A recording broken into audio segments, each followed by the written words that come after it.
Hi everyone. Today's video is about what I think is a really important topic, and that's the topic of trying to minimize food waste. I had the chance to chat with someone, interview someone for my Optimistic Future podcast, someone from a group called the Leftovers Foundation. Her name's Julia Kramer, and the Leftovers Foundation is based out of Alberta, which is one of the provinces in Canada for folks who are not Canadian listening to this video. And they do a lot of really great work. They're a not-for-profit organization. I think they might be a registered charity. I don't remember off the top of my head. But basically, they go around and they coordinate. They have a bunch of volunteers, and they basically coordinate pickups from bakeries and grocery stores and food co-ops and places like that. And basically, food that is still very much fit for human consumption. It's just maybe not pretty enough to be sold, by the store standards or whatnot. It's day-old bread or something like that. They pick up that food and then they bring it to homeless shelters and other places of that nature, so that folks can consume that food instead of that food, going into the compost or, heaven forbid, going into the garbage, which is going to fill up the landfills and cause other problems. But composting that perfectly good food also not a good thing. So they're doing really, really amazing work, and really inspiring. And I recommend, if you're in that region of Canada, consider supporting them. Either through donating some funds, donating your time, and there are other groups like that, to my understanding, in other parts of Canada and other parts of the world. And so definitely worth looking at that. With the whole premise behind the Optimistic Future podcast is to distill it down, though, into simple steps that we can all take to help with a given issue. So not all of us have the extra disposable income to donate to a group like that, or maybe we're already donating to other groups, and so we're like, you can only donate to so many people, or maybe folks listening, don't have the time to, volunteer for a group like that. And fair enough. But what are some of the simple steps that we can all take to actually make a difference around the topic of food waste? Why is food waste even a problem in the first place? Please check out the podcast interview to get a more detailed answer to that question. But kind of the bullet points, to my understanding, are that food waste is a problem. Just ethically, when there's places in the world, places in our communities where people have so much food that they're like throwing it out, or not managing those resources well enough, so that perfectly good food, spoils and gets thrown out, or maybe it's perfectly good food and it gets thrown out anyways. That's just ethically really unfortunate. It's really just not okay when there are people in the world that are, not able to, in our own communities, who don't have enough food to sustain themselves and their families and whatnot. So just from an ethical perspective, I think it behooves us, who are fortunate enough to have access to food, and especially have access to an excess of food, to really try to be good stewards of that food and not let it go to waste just for ethical reasons. But over and above that, and things happen, no one's perfect. It's like, oh darn, we bought too much turkey and we didn't eat it in time and it's gone bad. It happens. In my household, we've been, me in particular, I'm quite Spartan about, we really don't waste any food. We're really, really careful and meticulous about that. But despite our best efforts, sometimes some food winds up in the compost. Things happen. But I think trying to do our very best to really kind of take it on ourselves as a responsibility to try to be good stewards of the food that we do have, I think for ethical reasons makes a lot of sense. It's also really important from an environmental perspective, and rationale behind that is that it takes quite a bit of energy and resources to make food. Whether it's growing vegetables, growing animals, what have you.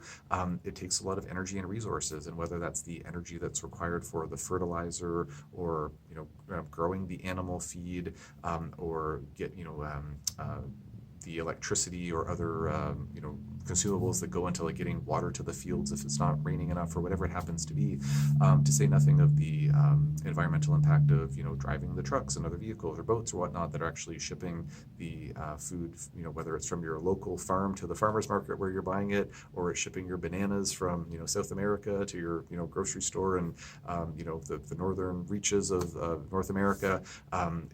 The food there's quite a significant environmental impact on the food that's created. And so if we're, as a collective society, if we're creating more food than we need, and a significant amount of that food is being thrown out, then that's something that's really wasting resources. It's essentially polluting the environment for no good reason. So from an ethical perspective, from an environmental perspective, I think those are really important reasons to minimize food waste. There's also, to my understanding, a financial component as well, like an economic component, I should say, to trying to minimize food waste. If we're wasting food, it's like, well, who's going to pay for that? At the end of the day, it's the consumers that are paying for for that. If, you know, a large grocery store chain says like, oh, well, we threw out, you know, this many millions of tons of food this month, well, they're not saying, oh darn, we mismanaged our resources.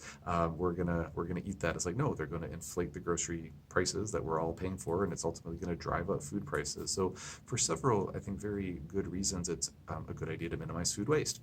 So what can we do to minimize our food waste? What can we do beyond, you know, donating to a group like the Leftovers Foundation, or volunteering our time for an analogous to that uh, organization, or an analogous one? You know, what are the simple steps that we can take in our day-to-day lives? So as always, with any of my podcast episodes for the Optimistic Future podcast, if you go to the website, which is optimisticfuturepodcast.com, there is a tab and it just says simple steps, and just click on that, and that's a summary of the simple steps that we can take around some of the different topics that have been talked about on the podcast. So you can always reference that.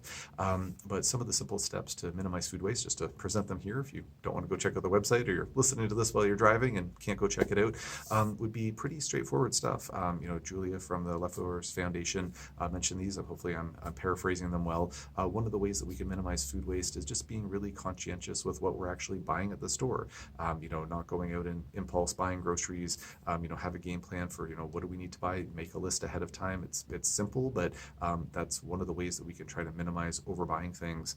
You know, if at the grocery store it's like, 2 for 1 for this, it's like, well, I wasn't planning to buy, you know, 5 pounds of asparagus. I only wanted 2 pounds, but I'll buy 5 pounds because it's a good deal. You know, maybe just take a second to think about, like, well, am I really going to go through that 5 pounds of asparagus? So just to try to be mindful with the groceries that we're actually purchasing. Another thing to consider that, if memory serves, Julia mentioned during our interview, is just remembering we can freeze things. So like, say you overbuy asparagus, and it's like, darn, I'm not going to get through this asparagus. I don't think in a couple of days it's going to be no longer fit for human consumption. Well, you could, you know, parboil that and chuck it in the freezer, or, you know, cook up the, you know, the chicken breast that's, you know, maybe going to go off, and you know, put that in the freezer. Or I know in our household, there's a wonderful store that we get you know, free range meats from and things like that.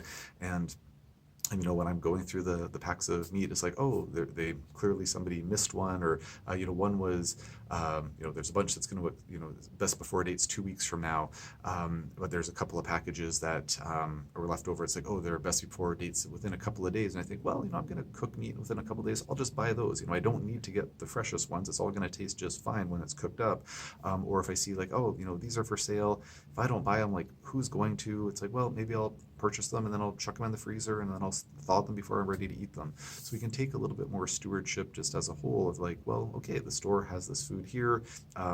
Maybe even though it's maybe not the most convenient thing in the world, maybe sometimes I can purchase something that it's not the prettiest apple, or it's you know, the meat that's only got a couple of days before the best before date. You know, maybe I can still work that into my schedule, and it's just going to prevent food waste. So these are some of the things that we can consider. Another simple step on that topic of best before dates is that it's important to note that best before dates are not something that are how can I put this? They're best before dates are not the hard and fast truth in terms of when a food is definitely going to be bad. It is a best before. To my understanding, it's something that's determined relatively arbitrarily. You know, we should always use our best judgment. If there's, you know, a canned good or something like that, it's past the best before date. We open it up and it's, you know, moldy and gross. It's like, well, don't want to eat that. There's always like the sniff test, the look test. You know, how does this stuff look and smell?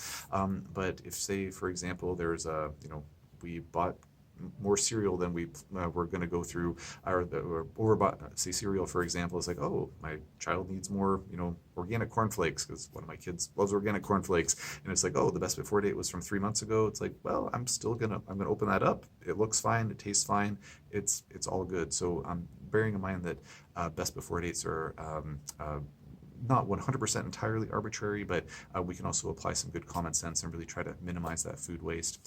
So again, the episode was part of the Optimistic Future podcast. You can check that out on any major podcast platform.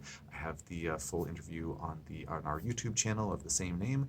And yeah, please consider doing what you can to minimize food waste. And I hope this video was of interest.